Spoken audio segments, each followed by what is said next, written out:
नमस्कार साथियों साथियों 18 महीने के कोरोना काल के जो डीए डीआर को लेके सुप्रीम कोर्ट में साथियों एक याचिका दर्ज की गई है। जी हाँ साथियों, 18 महीने का कोरोना काल का डीए जिस समय कोरोना काल हुआ था उस समय सरकार ने कह दिया कि भैया अभी हमारी आर्थिक स्थिति अच्छी नहीं है, इसलिए तमाम पेंशनर और कर्मचारियों को 6 महीने का डीए डीआर नहीं दिया गया। हो सकता है सरकार लॉकडाउन चला रही थी, इसलिए गवर्नमेंट ने सोचा हम फ्री फंड में क्यों दें। भाई उनकी यही पॉलिसी है कि फ्री में क्यों देने, क्योंकि लॉकडाउन लग गया है। अब ऐसे में हम इनको क्यों दें पैसा। सबसे बड़ी बात है कि उस समय बहुत से कर्मचारी कार्य भी कर रहे थे। देखिएगा, मैं आपको बता दूं, पुलिस वाले भी कार्य कर रहे थे, स्वास्थ्य विभाग पूरा कार्य कर रहा था। अब वो बात अलग कि उनको स्पेशल पैकेज दे दिया, स्पेशल पैसा दे दिया, लेकिन डीए डीआर सभी का रोक दिया गया। इसके साथ ही तमाम ऐसे कर्मचारी थे जो कंट्रोल में जाके वहां पर सभी से बात कर रहे थे। ये अन्य अन्य विभाग के थे, कोई शिक्षा विभाग का था, कोई लेखपाल था, कोई शासन प्रशासन से जुड़ा था, ये भी कार्य कर रहे थे। ये सभी की निगरानी कर रहे थे, मॉनिटरिंग कर रहे थे, सीसीटीवी कैमरे देख रहे थे, सब कुछ देख रहे थे साथियों। और जो लोग कोरोना काल से पीड़ित हुए थे, कोरोना से जो बाहर से लोग आ रहे थे, उनको स्कूलों में क्वारंटीन किया जा रहा, तो उस समय टीचर्स भी लगे पड़े थे इसमें। लेकिन साथियों, यहाँ पर सरकार 18 महीने का डीए डीआर नहीं देना चाहती है। सीधी सी बात है कि भैया कुछ काम हुआ नहीं तो हम क्यों दें। अब इसमें भाई हमारा क्या फॉल्ट है। गवर्नमेंट ने लॉकडाउन किया तो वो जाने, हमने तो नहीं किया। तो तमाम पेंशनर हैं जो कि साथियों डीए डीआर को लेके तमाम समय से सरकार से मांग कर रहे हैं। 8th पे कमीशन की जितनी भी बैठकें होती है सभी में डीए डीआर की मांग की जाती है। साथियों, अब एक बड़ी खबर आई है और सुनने में आया है कि इस पर साथियों सुप्रीम कोर्ट में की याचिका दर्ज कर दी गई है डीए डीआर को लेके। आखिर क्या वो जानकारी है और क्यों 34,000 करोड़ की मांग की जा रही है, इसमें साथियों आपको सारी जानकारी मिलेगी। अतः साथियों, अगर आप एक पेंशनर हैं या फैमिली पेंशनर है या आपके परिवार से में कोई गवर्नमेंट एम्प्लॉय है, सरकारी नौकरी से जुड़ा है, तो यार हमें सपोर्ट कीजिएगा, चैनल को सब्सक्राइब कीजिएगा। यहाँ पर साथियों मैं तमाम मुद्दे उठाता हूँ, तमाम मुद्दे सभी के अपने चैनल पे, और हाईलाइट करता हूँ कि भैया इनका ये मुद्दा है, सबसे पहले ये हल करें। और सबसे बड़ा मुद्दा आज के समय में पेंशनरों का है।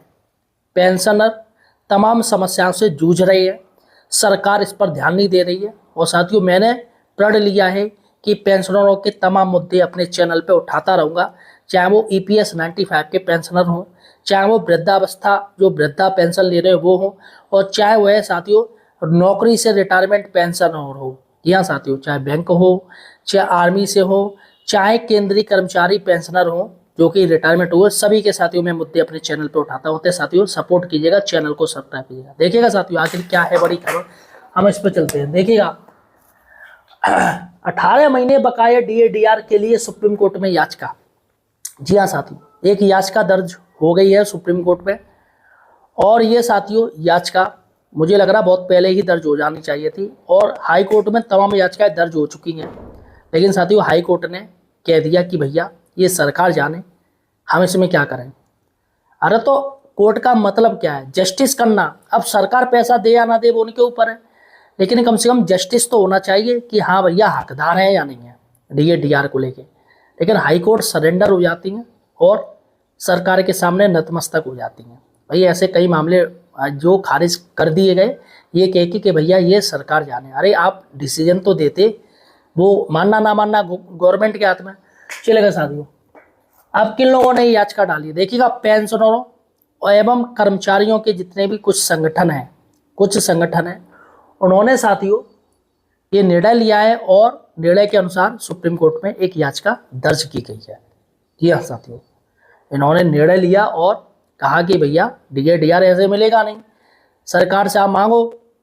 कितना आप मांग चुके हो हैं, कितने समय से आप मांग रहे हो। 2001 बताओ 2026 चल रहा है, 4-5 साल से मांगते मांगते हो गया। गवर्नमेंट सिर्फ दिलासा दे रही है और कुछ नहीं कर रही। इसलिए अब सुप्रीम कोर्ट ही एक रास्ता है और कोर्ट के माध्यम से अब काम होगा।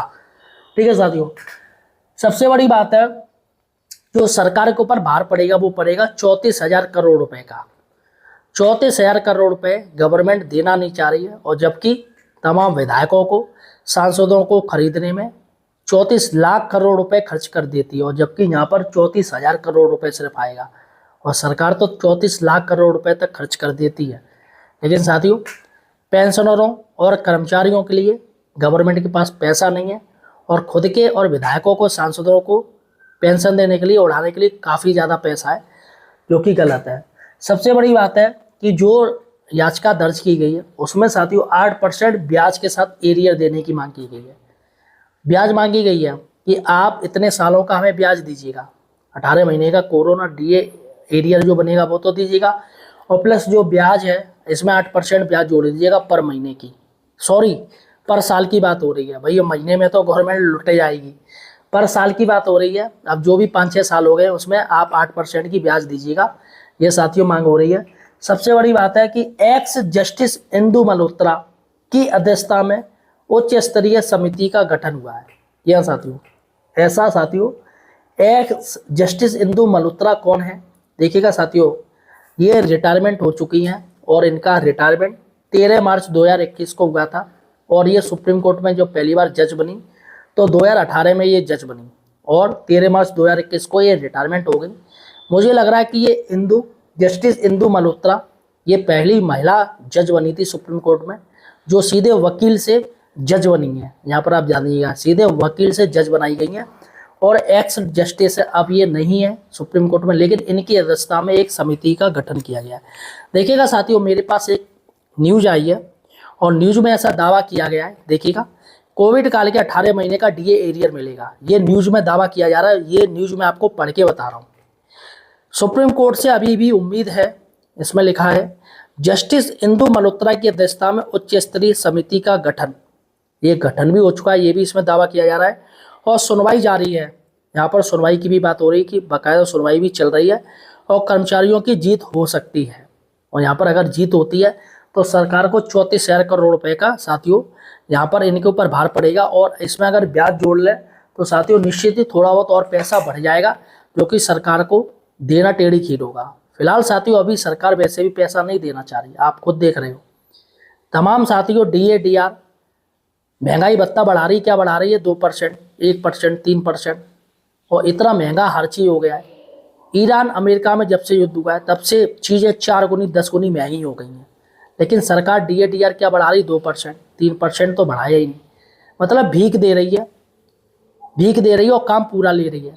तमाम ऐसे विभाग हैं, कई सालों से कोई भर्तियां नहीं हुई, बेचारे बैंक पेंशनर परेशान हैं, बैंक वाले परेशान हैं, तमाम पोस्ट ऑफिस है वो परेशान है, और रेलवे वाले तो भैया हाथ मल रहे हैं। उनने तो कह दी अब हम सामूहिक वीआरएस लेंगे, बहुत ही जल्दी वीआरएस बम फटने वाला है, क्योंकि रेलवे में कई सालों से भर्ती नहीं हुई है, कई साल हो गए, और जो कर्मचारी उनसे ही काम लिया जा रहा है, और पैसा भाई साहब, पैसे की तो हालत देखेगा। एक प्राइवेट कर्मचारी भी 5 साल में अपने कर्मचारी की सैलरी 4 गुना कर देता है, और यहाँ पर साथियों 2 गुना कर दें, यही बहुत बड़ी बात है। तो फिलहाल साथियों आपका क्या कहना है? क्या डीए एरियर को लेके सरकार कुछ डिसीजन ले सकती है? और आप मुझे किस राज्य से देख रहे हो ये भी मुझे कमेंट सेक्शन में बताइएगा। धन्यवाद।